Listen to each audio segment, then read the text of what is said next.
Hello and welcome to Stockholm, Sweden. We're here for a very special episode of EA PWNED. Yep, it's not the normal show this month. We're here at developers DICE and we're devoting the whole show to just one game. This is the PWNED Battlefield 3 special.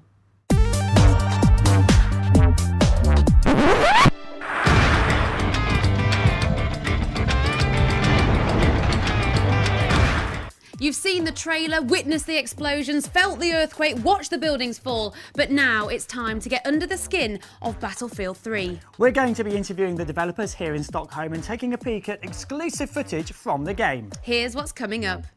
We check under the hood of Battlefield 3 as we look at the brand new engine that drives the game, Frostbite 2, a car metaphor.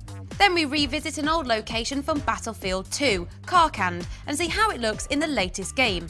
I'll give you a quick hint, it looks better. We lock and load with lead weapons designer Alan Kurtz, who's going to tell us all about Battlefield 3's physical warfare pack. And we'll be taking a look at how Battlefield has evolved over the years. They don't do things by halves here at DICE. Whilst it's relatively easy to put out the same war game with a new lick of paint for each new sequel, when approaching making Battlefield 3, they decided to make a whole new game engine. Now, utilising a combination of technology that even uses the animation system used in the FIFA games, that engine is called Frostbite 2.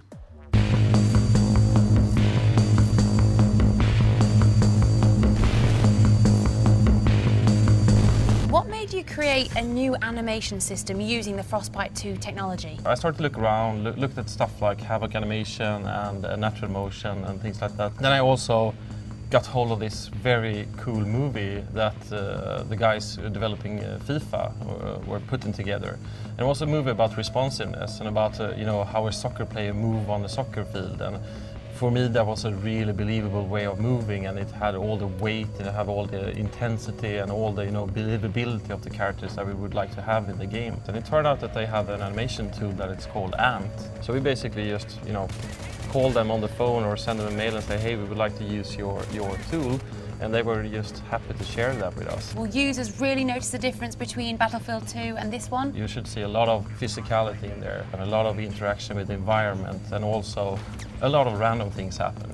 I mean, because they do in real life, don't they? What types of destruction does Frostbite 2 deliver? Well, we have the micro-destruction, as we call it, which is basically objects that are around the player, like cover and so on. You can blow holes through walls and stuff to open up new paths and move through environments that were previously locked off. And we also have the really big scale destruction, which is like facades and stuff that can crumble and fall over, as well as set-piece destruction, which is more or less scripted, big destruction events. So will this type of destruction change the way people play shooters? Absolutely. I mean, since your cover is destructible, you can't sort of really sit in one position for very long. As far as I know, this is the only game that uses this level of destruction. We've improved on almost all aspects of the sound for Battlefield 3. RPG, Mike 12! We've not gone after a cinematic soundscape. We've worked towards a more documentary style. And so we've concentrated more on how the world responds to the sounds rather than the sounds themselves. It's the player that triggers it. The sound system is actually in control of the camera. So, when an explosion goes off, there's a camera shake, and that's triggered by the sound engine. That's cool. Yeah, it's quite interesting because then we can also trigger the rumble in the pad. So all of these things just improve the player feedback, and that's something Frostbite is really good at. We can do really, really big landscapes, and we can also do really tight sort of interior fighting and so on.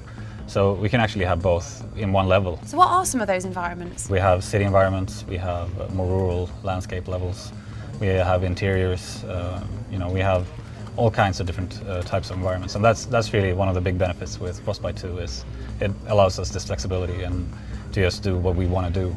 And it's really the contrast and the flexibility between driving a tank, playing as an infantry soldier, flying a jet that makes our game unique. Frostbite 2 has helped us in two ways. For the artists and for the designers that work with engine, they do everything real time. And this is something we've never ever been able to do before. So now when you change stuff, you will see it on the fly. Frostbite 2 supports more or less unlimited light sources. We can place hundreds of lights in a room and it feels like you are actually there. For the gamers, big benefit here is that everything will be so much more realistic, it will look better than ever before, and the iteration speed is so quick for the developers, so the gamers will get so much more quality experience. Do you think this is the best looking Battlefield game? By far. Absolutely, you haven't seen anything like it. This is awesome. You will be so impressed. RPG, Mike 12!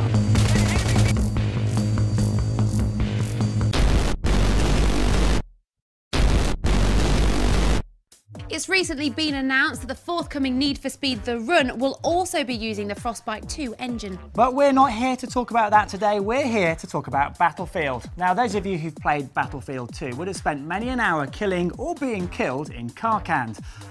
Good times. And the good news is, you can go back there in Battlefield 3. Pay attention, it's an exclusive. The Back to Karkand expansion pack reimagined classic Battlefield maps Wake Island, Sharkey Peninsula, Gulf of Oman and Strike at Karkand. We caught up with Nicholas Fagrius, the pack's lead designer, and David Spinier, who designed the original maps, for a chat. 2 months ago we basically thought of how could we make a really cool experience for the core fans and the new fans, and it felt kind of natural to revisit the epic maps of BF2. So you designed some of those maps. I did Strike at Karkand and I did Sharkey Peninsula. And why do you think people really liked Strike at Karkand? Apparently it's one of the top maps ever. It has the infantry stuff, it's super intense. I can barely survive 5 seconds on it. But it also has the kind of the mix of vehicle in there as well. Also, I had a very specific kind of design idea for it when I designed it originally. And I think that part kind of came through. And Nicholas, you've been applying the Frostbite 2 touch to Strike at Karkand. How's that been for you? It allows us to do a lot of things. So it's dynamics and destruction and lighting and a whole bunch of stuff. I just want to make sure that the core gameplay is there so that fans can recognize, and when they jump in, it feels like they've been there and they recognize the scenery, and but still, the new bling attached to it. In terms of destruction, how does that alter the way people might play the map? You can, blow a hole in the wall if someone's hiding and no one is safe behind cover and so on. So that interesting, new gameplay dynamic will be in Karkand as well, the new one. So, and that's one of the challenges, to make sure that fits with the core gameplay and make sure it's fun. And in terms of the vehicles, is it going to have the same vehicles that you put in there, or is it going to be different ones? You're going to see some of the old vehicles from BF2 and refamiliarize yourself with them. Do you think Frostbite 2 gives you more freedom in terms of being more creative with the Strike at Karkand map and the other 3 as well in the pack? Yeah, it does. It's a really dynamic engine, and we can do tons of stuff. But again, we want to make sure that the core gameplay is still there. But then on top of that, we want to add all the new stuff that Frostbite offers. And will there be different game modes in there as well? You will be able to play Rush on Karkand, yes. So ultimately for you guys, what do you think is more rewarding? Starting afresh and coming up with some new map designs, or maybe changing one that already exists, such as Strike at Karkand, and giving it a new lease of life? Personally, and this is just me, I love creating new maps, but it's